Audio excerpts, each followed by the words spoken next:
2026년 한 해도 주님 안에서 복되고 행복한 여러분의 삶과 가정이 되시기를 바랍니다.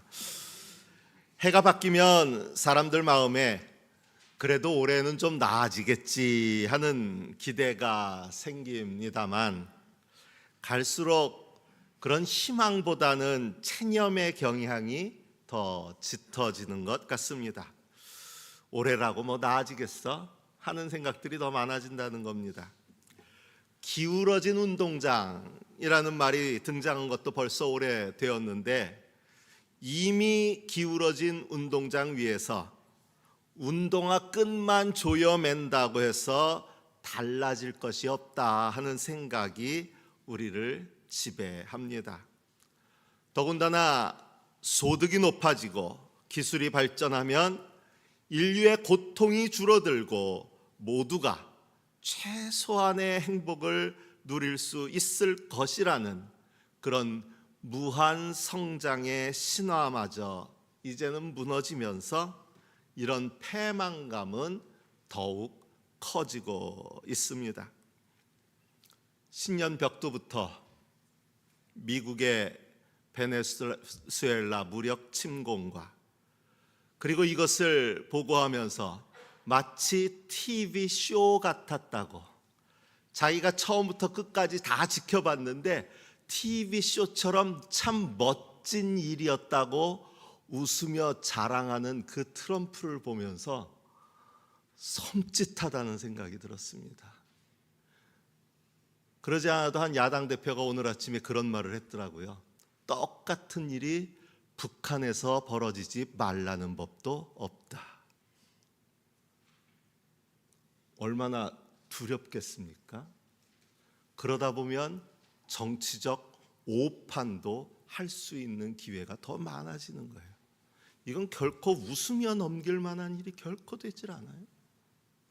더군다나 그런 일을 해놓고는 기분 좋게 이제 미국의 석유 회사들이 베네수엘라에 들어가서 베네수엘라의 석유를 팔아서 돈을 만들 거라는 이런 정치적이고 경제적인 이권을 얻게 됐다고 희희낙낙하는 그런 모습을 보면서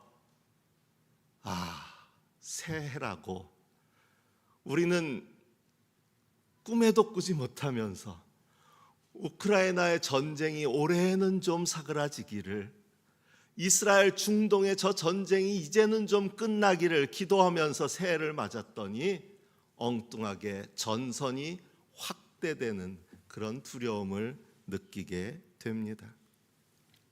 국가와 국가, 사람과 사람 간의 격차는 더 넓어지고 있고 이로 인한 소외와 차별이 이제는 일상이 되어가고 있습니다. 지난 연말 젊은이들에게 유행한다는 한 놀이에 대한 찬반 격론이 뜨거웠습니다. 소위 가난밈이라는 이름으로 SNS상에 지긋지긋한 가난이라는 글을 쓰고 그 아래에는 그 말과 어울리지 않는 사진을 올리는 그런 행위였습니다. 비행기 1등석에 앉아서 컵라면을 먹는 사진, 라면과 김밥 사이에 포르쉐 자동차 열쇠를 올려두는 그런 사진을 지긋지긋한 가난이라고 표현하면서 마치 가난한 사람들을 조롱하는 듯한 빈곤 코스프레가 유행이 되었습니다. 그러지 않아도 삶에 지친 이들의 인간적인 최소한의 존엄마저 짓밟는 끔찍한 일이 장난 내지는 자기 조회수 올리기의 도구가 된 것입니다. 이런 사회를 바라보면서 과연 올해라고 나아질 수 있을까를 생각하는 것조차 답답한 마음입니다. 그런데 성경은 우리들의 이런 마음을 아는지 모르는지 온통 장밋빛 청사진을 제시하고 있습니다. 오늘의 성서열과 예레미야와 에베소서의 본문은 희망의 메시지로 가득합니다. 예레미야서는 너희는 기쁨으로 야곱에게 환호하고 세계 만민의 머리가 된 이스라엘에게 환성을 올려라 라고 말합니다. 기름진 것으로 제사장들의 마음을 흡족하게 할 것이며 내 좋은 선물로 내 백성을 만족하게 하겠다라는 말까지 덧붙입니다. 그렇게만 된다면야 싶습니다. 에베소서는 이 말씀이 마치 새해 주일에 읽힐 것을 알고나 있었다는 듯이 하나님께서는 그리스도 안에서 하늘에 속한 온갖 신령한 복을 우리에게 주셨습니다 라고 말합니다. 복이라는 말에 귀가 번쩍 뜨이지 않으십니까? 그런데 언제나 그렇듯이 이 모든 복은 분명 모두에게 주어졌지만 누구에게나 보장된 것은 아닙니다. 그러면 그렇지 싶으십니까? 행운권 추첨 같은 것을 할 때 보면요, 지난 연말에도 우리 몰래 산타 할 때 보면 몇몇 분들이 난 안 돼요, 난 안 돼요, 난 그런 게 돼본 적이 없다고 그러는 분들이 있는데 저도 그런 거 하면 전혀 기대를 안 합니다. 물질에 대한 욕심이 없어서가 아니라 된 적이 없기 때문입니다. 그런데요, 그런 생각들이 자꾸 겹쳐지다 보니까요, 심지어 신앙생활하는 분들 중에서 하느님의 축복을 말하는데도 나랑은 상관없는 일이라는 식의 심드렁한 태도를 보이는 분들이 있습니다. 하다 이제는 하나님의 축복마저 나는 피해간다라는 절망적인 생각에 빠져버렸기 때문입니다. 젊은이들이 하도 말을 줄여서 줄임말을 사용해서 적응하기가 쉽지는 않은데요, 그 중에 될놈될이라는 말도 있습니다. 뭘 해도 되는 사람만 된다는 자조 섞인 표현 같습니다. 그러면 도대체 누가 되는 사람이고 누구는 그렇지 못한 사람일까요? 세상의 기준으로는 능력과 스펙을 가진 사람, 금수저 부모를 가진 사람, 기울어진 운동장의 한쪽, 이미 여러모로 이로운 조건을 가진 사람이 되는 사람일 것입니다. 물론 그 반대편에 선 사람은 뭘 해도 안 되는 사람일 것입니다. 그러나 하느님의 기준은 다릅니다. 오늘 성경 말씀 곳곳에서는 하느님의 특별한 선택 기준이 나타납니다. 예레미야서에서는 하느님께서 자기 백성이라고 일컫는 사람들을 불러 모으시는데 북녘 땅에서, 땅의 맨 끝에서 모아 오시겠다고 선언을 하고 계시는데 그 면면이 놀랍습니다. 그들 가운데에는 눈먼 사람과 다리를 저는 사람도 있고 임신한 여인과 해산한 여인도 있을 것이다 라고 말씀하시기 때문입니다.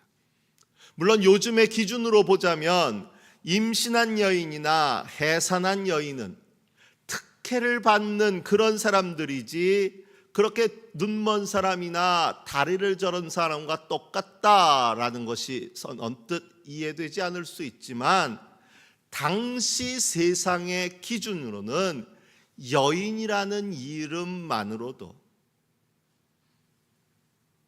눈먼 사람이나 다리를 저는 사람과 마찬가지로 선택될 사람이 아니라 오히려 차별받고 맨 마지막까지 남겨질 사람들이었습니다. 그런데 하느님께서는 일부러 그런 사람들을 선택하시고 그런 사람들을 모으셔서 목자가 자기 양떼를 지키듯이 그들을 지켜주시리라고 말씀하십니다. 심지어 그냥 데려오는 것도 아니고 속량하여 주시겠다고 말씀하십니다. 여기서 속량은 파다라는 히브리어를 사용하는데 그냥 데려오는 것이 아니라 몸값을 지불하고 데려오는 것을 의미합니다. 또한 구원해낸다라는 말도 히브리어 가를 사용하는데 친족으로서 구속함이라는 의미입니다. 단순한 구원을 넘어서 그들을 자신의 친족으로 받아들인다는 말입니다.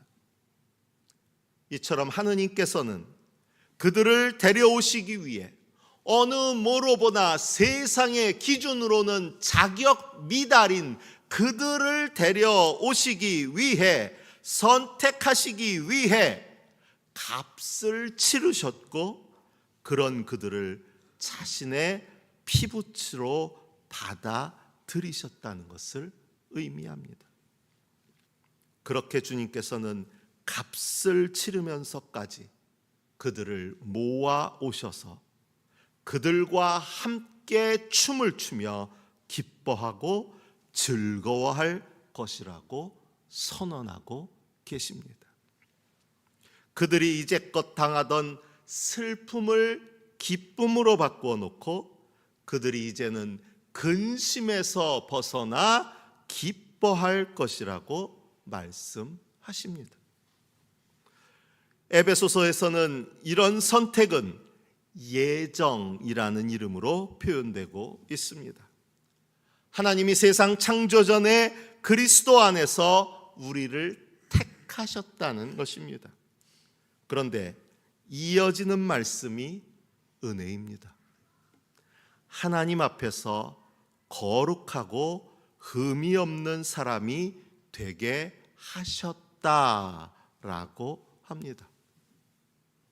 무엇이 은혜입니까?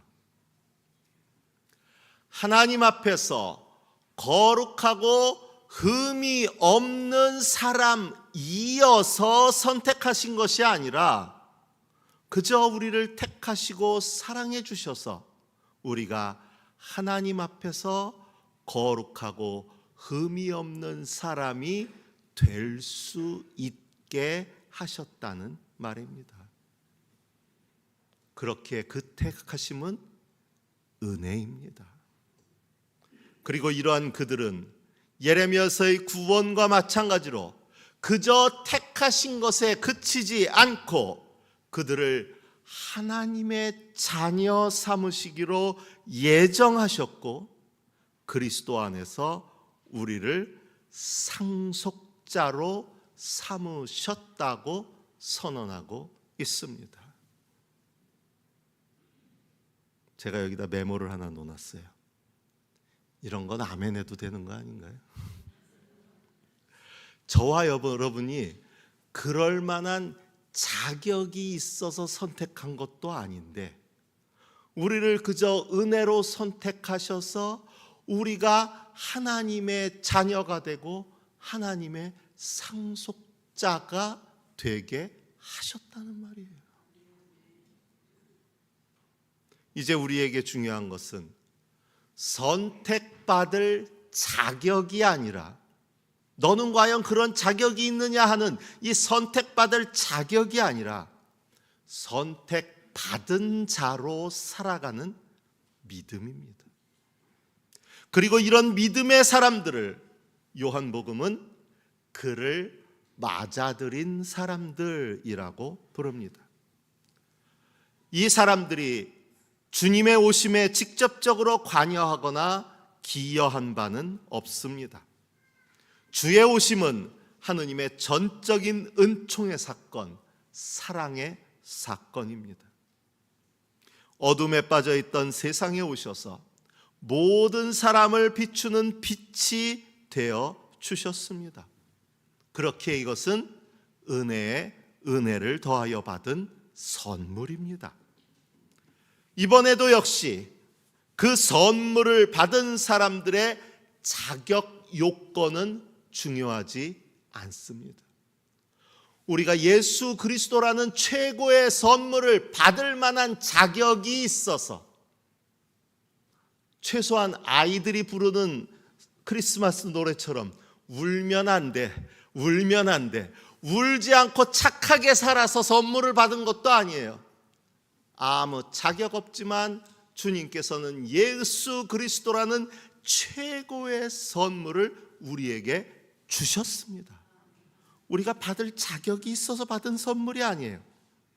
다만 한 가지 요구되는 것이 있는데 그것은 바로 그 선물을 기쁨으로 맞아 드리는 것입니다. 그런데 어쩌면 당연할 듯한 이 일이 모두에게 은총의 선물로 주어진 이 일이 누구에게나 선물이 되지는 못했습니다. 어떤 이유인지 사람들은 그를 맞아들이지 않았습니다. 그렇기에 저는 이 복이 모두에게 주어졌지만 누구에게나 보정된 것은 아니라고 말씀드리는 것입니다. 이제 예레미야서의 선택과 그 연결고리가 보이는 듯합니다.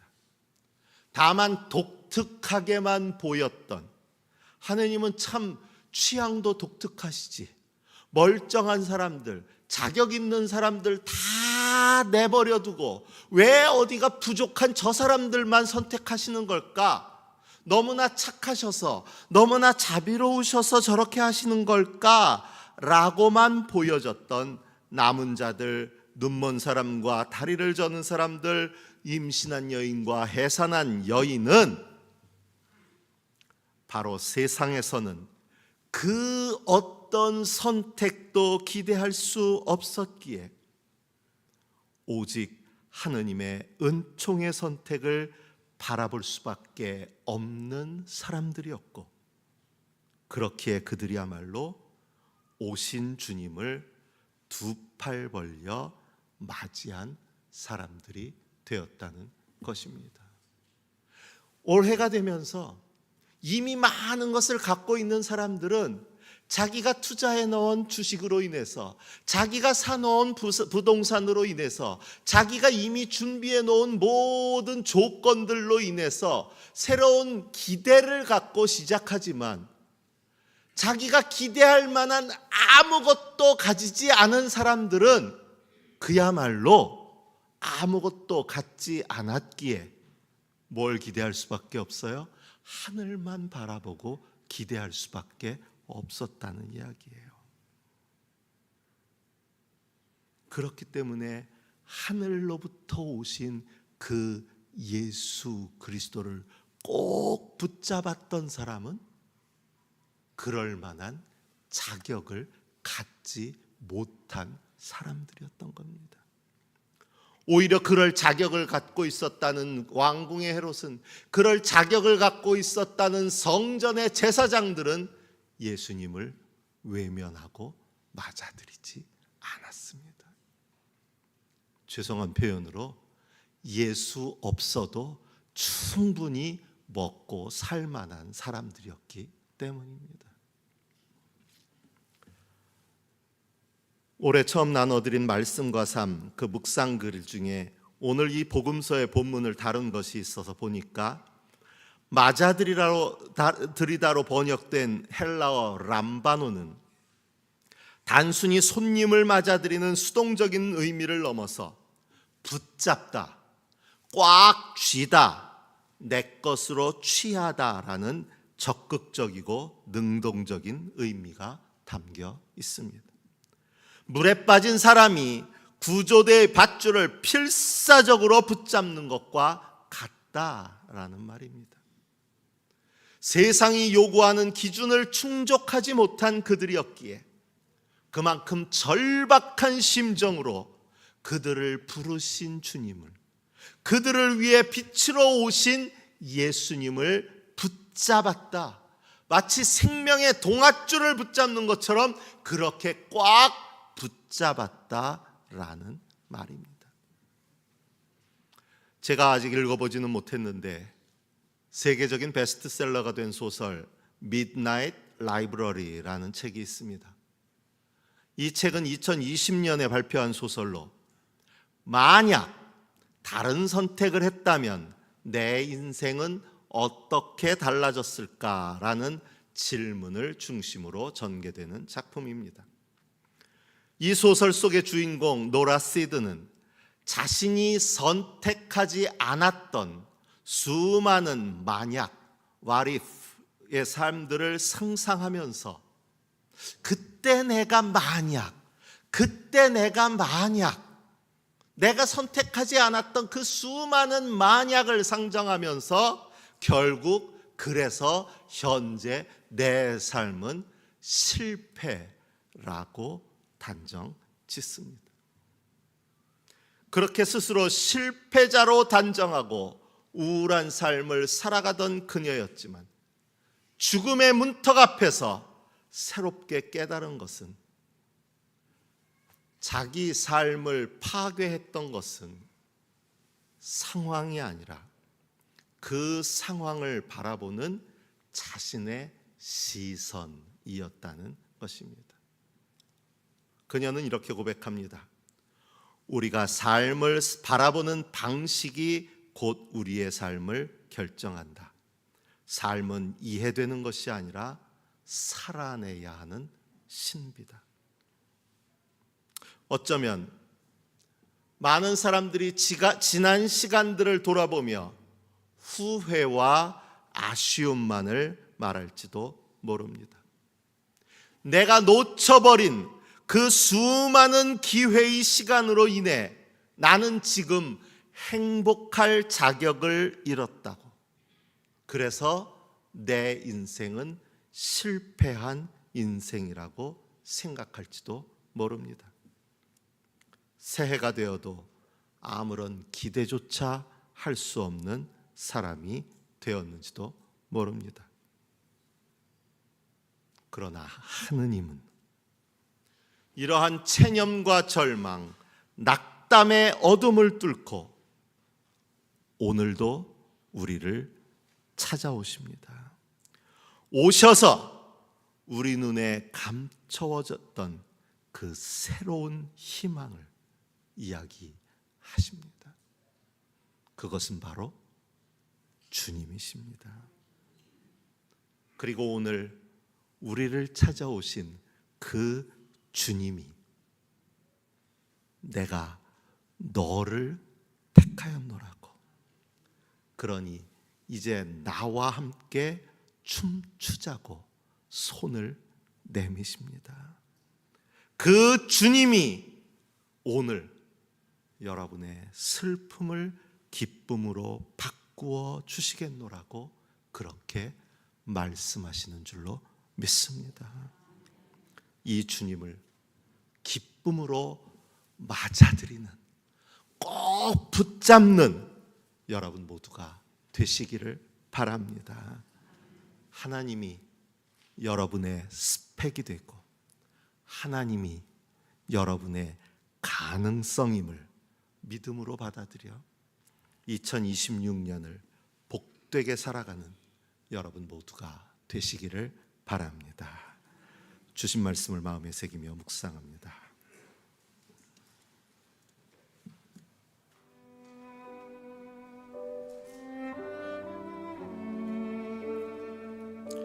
내가 그들의 슬픔을 기쁨으로 바꾸어 놓고 그들을 위로하여 주겠다.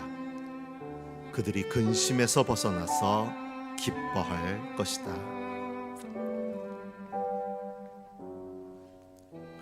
그를 맞아들인 사람들, 곧 그 이름을 믿는 사람들에게는 하나님의 자녀가 되는 특권을 주셨다.